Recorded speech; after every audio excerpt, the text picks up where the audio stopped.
정부가 당초 오늘까지로 예정했던 고강도 사회적 거리두기 기간을 2주 더 연장하기로 했습니다. 국내 대형 병원에서도 잇따라 소규모 집단 감염이 계속되고 있는데요. 관련된 내용 박민선 서울대병원 교수와 얘기해 보도록 하겠습니다. 안녕하세요. 안녕하세요. 네. 서울 아산병원 얘기 좀 먼저 해보겠습니다. 확진자가 9살 확진자가 지난주에 발생을 해서 관심을 모았는데 여기서 한 명이 더 추가로 발생을 했네요. 어제 이제 이런 속보가 전해졌는데 첫 확진자인 9살 여아랑 또 이렇게 같은 병실에 입원해 있던 생후 22일 된 아기가 있었는데 그 아기를 돌보던 어머니랍니다. 이 구체적인 감염 경로, 같은 병실을 썼다는 것만으로 좀 위험 상황이 있어 보이는데 문제는 이게 더 확산될지가 또 문제 아니겠습니까? 네, 확산될 수 있는 가능성은 충분히 있을 것 같고요. 6인용 병실을 썼다고 알려져 있고 28일부터 약 3일 정도 같은 공간을 공유했던 것 같고요. 그에 반해서 산모 이외에 아기나 남편은 지금 감염되지 않았다는 걸로 봐서 거기에 머물렀던 시간, 같이 접촉했던 시간도 연관이 있을 것 같고 상대적으로 다른 분들은 아직 그 음성이 나오는데 같은 병실에 머물렀던 사람들 중에 산모가 상대적으로 이제 아기를 낳은 지 22일 됐으니까 이제 산모의 아마 면역력 상태가 회복이 되지 않은 것들 이런 것들이 다 한꺼번에 작용을 해서 산모가 먼저 감염이 됐을 가능성이 있고요.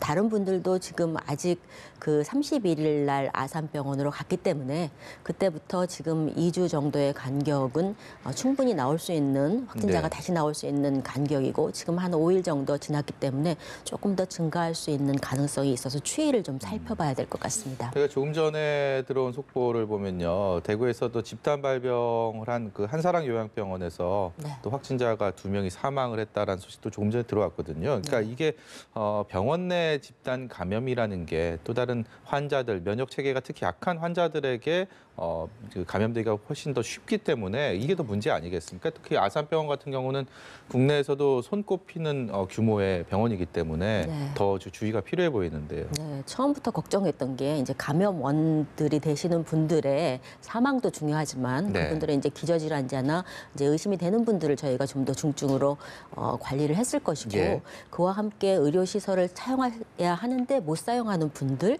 그리고 의료시설 내에 있는 다른 중증의 질환으로 있는 분들에 대한 걱정이 컸었거든요. 그래서 그런 것들과 지금 일맥상통하는 것이기는 한데 할 수 있는 최선이 그 병동의 코호트 격리하는 거 그 최선의 방안을 하고 있고 나머지 의료진들의 자가 격리 이루어지고 있고 그럼에도 불구하고 처음 몰랐을 때부터 한 2일 이전부터 접촉했던 사람들과는 가능성이 충분히 있기 때문에 조금 더 지금 이제 지켜봐야 될 시기인 것 같습니다. 네, 이 자리에서 방송하는 저희들뿐만이 아니고 시청하시는 국민 여러분들도 그렇고요. 그 의료진들에 대한 걱정이 이 코로나19 사태가 장기화되면서 더욱 커지고 있습니다. 특히 그 코로나19 전선에서 본인의 어떤 위험을 무릅쓰고 그렇게 환자들을 돌보고 있는데 이게 의정부 성모병원 같은 경우에 집단 감염이 이루어졌는데 여기에서 의사 선생님이랑 간호사 선생님이 확진이 됐네요. 이렇게 처음에는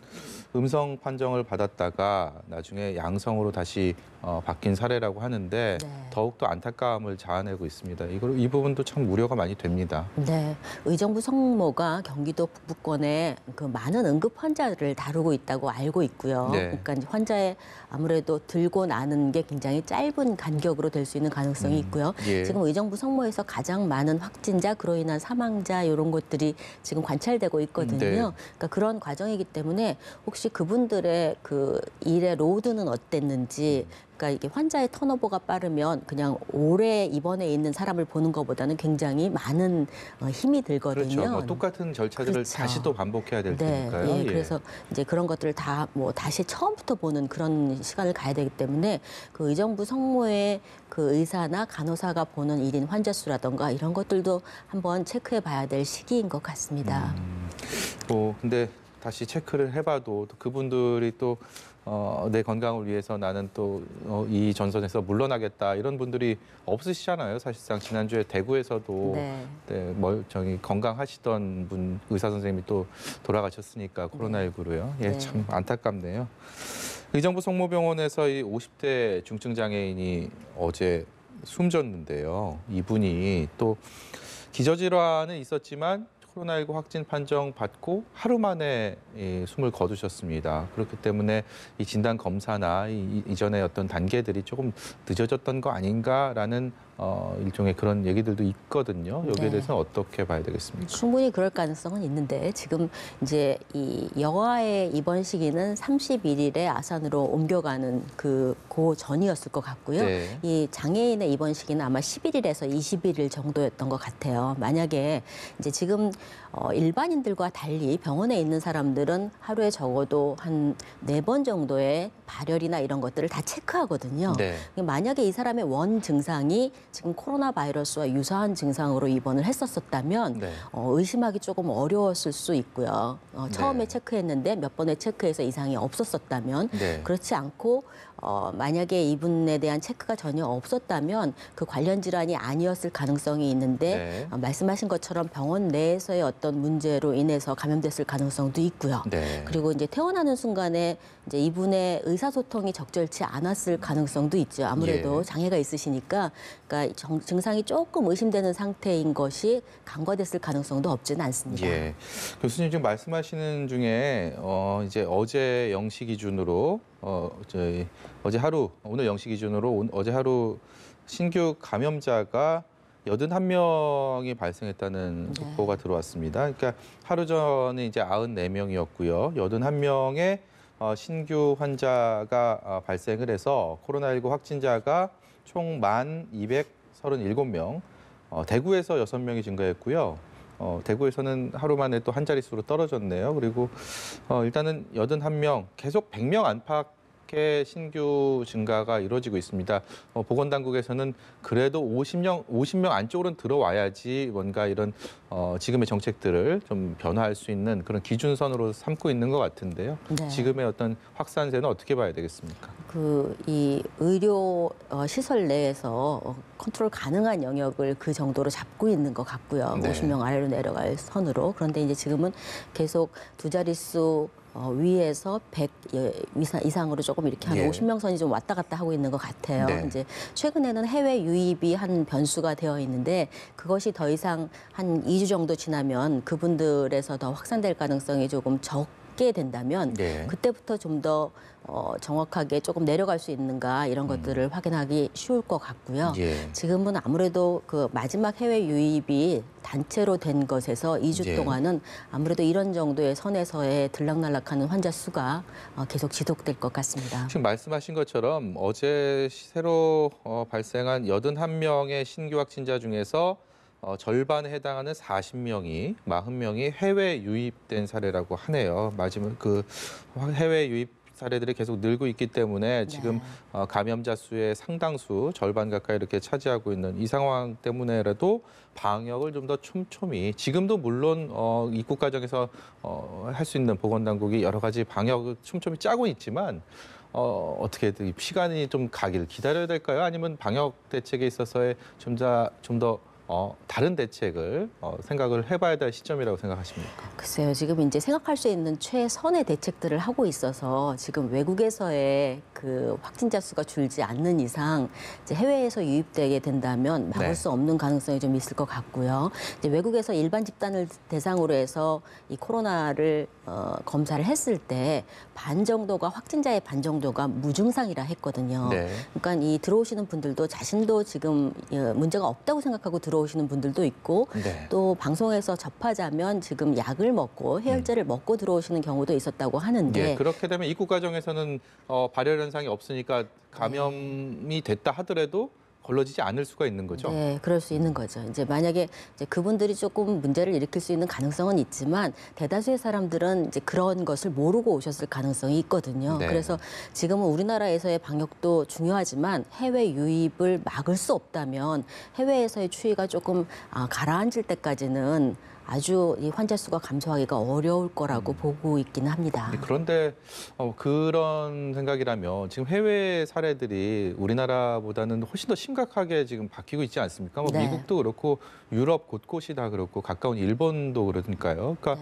그곳에서 들어오는 유입 사례들을 해외가 좀 진정이 돼야지 우리도 진정이 될 거다라고 견져본다면 이 진정될 기미가 현재로서는 잘 안 보이는 상황이기 때문에 이게 또 걱정이 됩니다. 네, 맞습니다. 이제 빠르게 이게 진정될 그런 가능성이 좀 떨어지기 때문에 이제 이 재외 국민들에 대해서 어떻게 이 대응해야 될지는 우리 의료 시스템의 이 감당할 수 있는 선을 넘어가게 된다면 네. 그럼 좀 문제가 있을 수 있을 것 같고요. 예. 뭐 아무래도 여러 가지 상황을 고려하실 수 있을 것 같습니다. 지금 상황은. 네, 정부에서도 고민이 많아서 이제 그 고강도 또 사회적 거리두기를 또 2주 연장을 했는데 제 주변 분들도 그렇고요. 국민 많은 분들께서도 이 정부의 지침을 당연히 따라야 된다 생각하는 이면에는 또 너무 이 사회적 거리두기가 장기화되다 보니까 그로 인한 피로감 그리고 또 한 가지는 지금 날씨가 너무 좋지 않습니까? 봄 네. 날씨가. 그래서 너무 이렇게 집안에서 갇혀 있는 부분에 대한 답답함 때문에 이 정부의 정책과는 조금 다르게 행동을 하는 경우도 많이 있습니다. 이런 것들이 사실 지금 좀 진정세에 들어간 확진자 추이를 다시 또 늘릴 수 있는 또 위험 요소로 작용할 수가 있겠죠. 네, 충분히 그럴 가능성이 있죠. 근데 이제 지금 밀접 접촉에 해당하는 것, 특히 이제 다수의 모임, 다중 이용 시설과 관련된 거는 엄격하게 조정을 해야 될 것 같고요. 예. 그리고 이제 지금 운동선이나 이런 것들은 마스크를 쓰고 야외 활동은 지금 어느 정도는 할 수 있게 하고 있는데 날씨가 네. 너무 좋은 이유로 이제 야외 활동도 너무 사람이 많이 모이는 지역 아니면 이제 식사나 이런 것들을 해야 되기 때문에요. 네. 이제 그런 곳에서의 마스크를 쓰지 않고 있는 곳에서의 문제가 지금 발생할 수 있을 것 같기는 해서 사회적 거리두기의 문제를 지금 풀 수 있는 시기는 아닌 것 같고요. 네. 그렇지만 아주 집에만 있는 그런 정도는 아니고 보호장구 충분히 하고 운동이나 이런 것들은 하실 필요가 있겠습니다. 예. 지금 방역 당국에서요 고위험군에다가 흡연자를 추가했다는 소식도 들었습니다. 이제 흡연자라 하면 기본적으로 이제 폐해 질환이 좀 있을 가능성이 굉장히 높고 그렇기 때문에 이 코로나19가 폐 질환, 폐렴의 증상이 나타난 경우가 많기 때문에 그런 게 아닌가라는 미뤄 짐작은 할 수 있을 텐데 전문의로서 여기에 대해서는 어떻게 봐야 된다고 보십니까? 이제 흡연자를 고위험군으로 보는 데는 이 사람들이 이제 걸렸을 때 문제를 일으킬 사람으로 보는 거가 우선 첫 번째 요소고요. 네. 두 번째로는 흡연하는 사람들의 이 흡연을 하는 공간이나 이런 곳이 꼭 혼자 흡연을 하지 않을 수 있거든요. 그 공간에서는 마스크를 쓰지 않을 수 있기 때문에 마스크를 쓰고 흡연을 할 수가 없죠. 네, 그렇기 때문에 이제 흡연하는 사람들 자체가 이런 전염을 시킬 수 있는 고위험군이기도 하고요.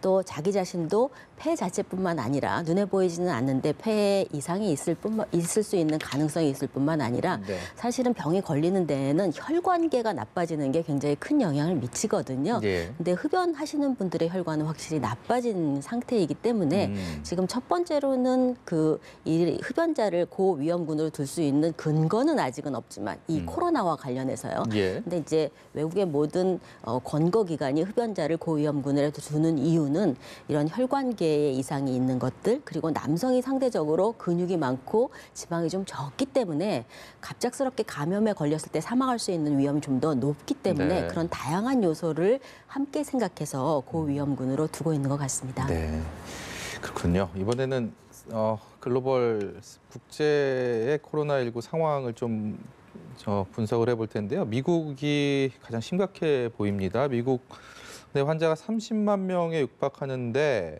트럼프 대통령이 그동안은 뭐 굉장히 자신감을 피력해 왔음에도 불구하고 이제는 좀 상황이 바뀐 것 같습니다. 현실 인식이 금주나 내주 사이가 다음 주 사이가 가장 힘든 시기가 될 것이다 라면서 많은 사망자가 발생할 것이다라고 얘기를 했거든요. 특히 뉴욕시 같은 경우 뭐 지금 하루가 다르게 확진자가 늘고 있기 때문에 미국 상황은 왜 이렇게 심각하게 전개되고 있다고 보십니까? 지금 이번에 코로나19가 문제가 되는 첫 번째 이유가 백신이 없고 치료제가 없다는 것이지요. 그래서 가장 큰 방어 기전이 방역이라고 둘 수 있는데 네. 이제 미국에서는 특히나 유럽도 그렇고 이런 마스크를 쓰거나 이런 것들에 대한 이제 좀 좋지 않은 인식 이런 것들 때문에 방역에서 우선 조금 어려웠을 가능성 예. 그리고 또 우리와는 다르게 뭐 저희도 이제 사회적 그 관계를 많이 갖지만 그렇죠. 훨씬 예. 더 사회적 관계를 밀접하게 갖는 그런 나라라는 게 우선 첫 번째 문제였고요. 그리고 네. 그거에 대해서 어떤 의료 수준이 결정하는 게 아니었거든요. 이번 건은 예. 의료 수준은 미국이나 이런 데도 훌륭하죠, 충분히. 네. 그런데 이 의료 수준이 결정하는 게 아니라 방역 수준이 결정하는 거였는데 거기에 대해서 조금 관과했던 면이 있었을 것 같고요. 두 번째로는 우리나라처럼 대구 경북에서 많이 나오게 됐다면 그리고 저희는 사실은 이런 의료 체계가 굉장히 검사나 모든 것들이 할 수 있는 체계가 굉장히 잘 발달되어 있는 거죠. 국가 그렇죠. 검증 예. 때문에. 예. 그리고 군의관이나 이런 것들이 공보위나 이런 것들이 있기 때문에 이런 수단이 있기 때문에 확 갈 수 있는 의료진이 확 갈 수 있는 그런 것이 있는 반면에 미국은 상대적으로 그런 게 없죠. 네. 그렇기 때문에 만약에 문제가 생겼을 때 훨씬 더 다루기 어려워질 수 있고 지금 뉴욕이 많이 일어나는 거지만 만약에 뉴욕만의 문제라면 그쪽으로 다 의료진이 집중을 하면 될 텐데 네. 지금 뉴욕 말고도 나머지 지역에서도 굉장히 많은 수가 일어나고 있는 거기 때문에 그래서 의료에 대한 로드가 많이 증가하면서 다루기 어려워지고 있는 것 같습니다. 뭐 간호사들이 보호 장구가 없어서 치료를 못한다. 그래서 뭐 파업을 하겠다라는 시위를 하는 모습들도 저희가 외신 기사를 통해서 보고 있었고 이미 이제 뭐 전직 의사 간호사분들도 미국에서도 어떤 그 의료인으로서 또 이 참여를 하겠다라고 했음에도 불구하고 또 국가적인 지원이 안 되는 부분들도 분명히 좀 있는 것 같아요. 네, 이게 쉽지 않은 이유가 이제 방호복이나 이런 것들이 방역 도구들이 평상시에는 그렇게 많이 필요한 게 아닙니다. 이제 뭐 항암 치료를 받고 있는 사람들이라든가 면역성이 확 떨어지는 상태에 있는 사람들만 케어를 하는 거기 때문에 예. 모든 대형 병원에 감염내과 의사가 있질 않아요. 미국도 마찬가지 상황일 거예요. 근데 갑자기 이렇게 필요량이 확 증가하게 되면 그거를 감당하기가 어렵죠. 보통의 생선 시설이 그런 것들을 감당할 수 있게 만들어져 있지 않기 예. 때문에 그래서 그런 다양한 이유로 문제가 생기고 있는데 적어도 중국과 우리나라의 그 감염의 간격은 굉장히 짧았지만 거기서부터 유럽과 미국까지 가는 데는 약간의 시간이 있었었거든요. 네. 한 나라가 아니라 두 나라에서 문제가 일어나기 시작한다면 그러면 그리고 또 우리나라 같은 경우는 의료가 발달한 국가에 해당하는데 그거를 감당하지 못하고 있는 것을 보게 된다면 조금 더 선제적으로 반응을 했어야 된다고 생각합니다. 예. 이번에는 일본 얘기를 좀 해볼 텐데요. 일본도 확진자가 4,000명이 넘었는데 확산세가 최근 들어서 굉장히 심상치가 않다라는 얘기들이 계속 들어오고 있습니다. 미국 CNN 방송에서는 도쿄가 뉴욕 다음이 될 수도 있을 것이다. 일주일 사이에 신규 확진자가 2배 이상 증가했다라고 또 우려를 하는 부분도 있었고요. 일본은 공교롭게도 도쿄올림픽이 연기된 이후에 이렇게 확진자 수가 크게 늘고 있습니다. 어떻게 봐야 되겠습니까? 네, 도쿄올림픽과 관련해서 검사 수도 분명히 차이가 있을 것 같기는 하고요. 말씀하신 것처럼 뉴욕이나 지금 우리나라도 서울, 경기가 더 많이 일어나는 거지 않습니까? 그러니까 충분히 도쿄가 이 확진자가 많이 늘 수 있는 가능성은 충분하다고 생각합니다. 네, 일본의 굉장히 보수적인 성향의 언론입니다. 산케이 신문에서요. 한국의 진단 키트를 주목하면서 코로나19 대응을 소개하고 그러니까 한국의 지금까지의 대응 방식에 대해서 일본에서도 좀 이전과는 다른 시선으로 보이는 것 같아요. 그리고 뭐 다른 미국의 월스트리트 저널에서는 정은경 본부장에 대해서 굉장히 호평하는 또 칼럼이 위기의 영웅 보건당국자 이런 소식들도 해외 기사를 통해서 저희가 접하게 되면서 굉장히 어려운 코로나19의 장기화로 어려운 상황에서도 또 자부심과 또 힘이 나는 또 요인이 되는 것 같습니다. 여기에 네. 대해서 저희가 충분히 그런 생각 가져도 되겠죠? 네, 그렇습니다. 사실 이번 일은 누구도 예측할 수 없었던 부분이거든요. 그리고 누구의 잘못도 아니에요. 근데 침착하게 그것에 대해서 대응을 했기 때문에 예. 잘 관리를 했다고 생각을 합니다. 네. 오늘 저희가 말씀 중에 속보가 들어와서 앞서서 전해드렸지만 어제 하루에 81명의 코로나19 신규 확진자가 증가를 했고요. 그중에서 41명이 해외 유입, 그다음에 40명이 해외 유입, 41명은 지역사회에 감염됐다는 소식 다시 한번 전해드리고요. 그리고 박민선 서울대병원 교수와의 말씀은 여기까지 듣도록 하겠습니다. 네, 고맙습니다. 감사합니다.